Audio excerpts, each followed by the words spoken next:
Biscuits and scones are a delicious cross between bread and pastry.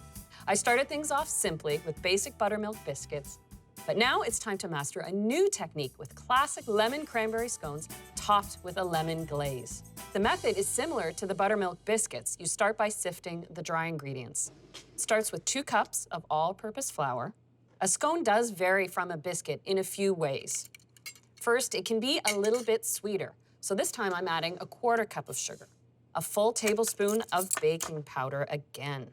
Now, this particular scone recipe is not using buttermilk, so therefore I'm not adding baking soda, which requires an acidity to activate it. So I'll move right into the salt, a 1/4 teaspoon, and just sift this all together. And I want to build some flavor into these scones, so I'll add a tablespoon of lemon zest. And I'll just blend that in with my fingers. My hands are my key tool in making this particular scone recipe. Now for the butter, I've got 1/2 cup of unsalted butter cut into pieces. And just like when you make a pie dough, it's important that your butter is cold. You can use a pastry cutter if you wish, but I prefer to use my fingers to work it in. A scone needs to be flaky. So first I coat it with the flour, then I start pinching and squishing the pieces of butter within it. By using your fingers and just quickly pressing the butter pieces in, you're keeping the butter cold. And it's the cold butter that helps promote flakiness within the scone itself. And now that I've broken down the butter into pieces, but you see they're still visible, I switch up the technique. What I do is I take handfuls of the dough with the bits of butter and I flatten it between my palms. Look at those thin sheets of butter. That, when it hits the heat of the oven, is what's going to make the flakiest scone you've ever baked. And when you feel between your hands that all the butter pieces are flattened, then you can switch to adding your liquids. Now for my liquid ingredients, I'm gonna rely on whipping cream and 2% milk. So using the whipping cream does make this a decadent scone. And I'll measure out 1/2 cup. In addition to the cream, I'll measure out a 1/4 cup of the 2% milk. Now it's time to grab an egg. So I'll just crack my egg into here. And because I'm leaning on the sweeter side of things, I'll add a teaspoon of vanilla.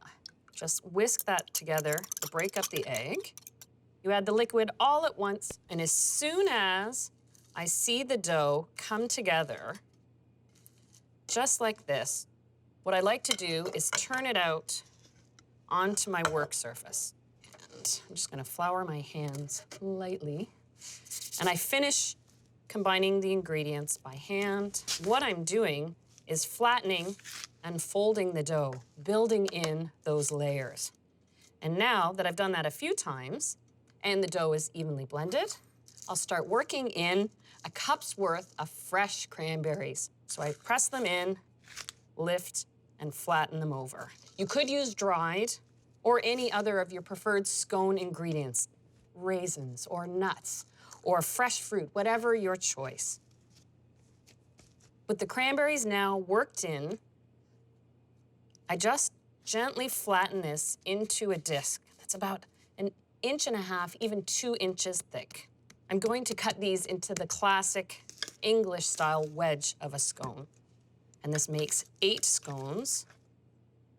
So on a parchment-lined baking tray, I'll line these up.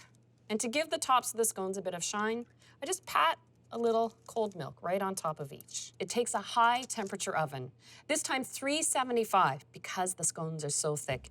And it takes 20 to 25 minutes until they turn a nice golden brown, and you'll see how flaky they get.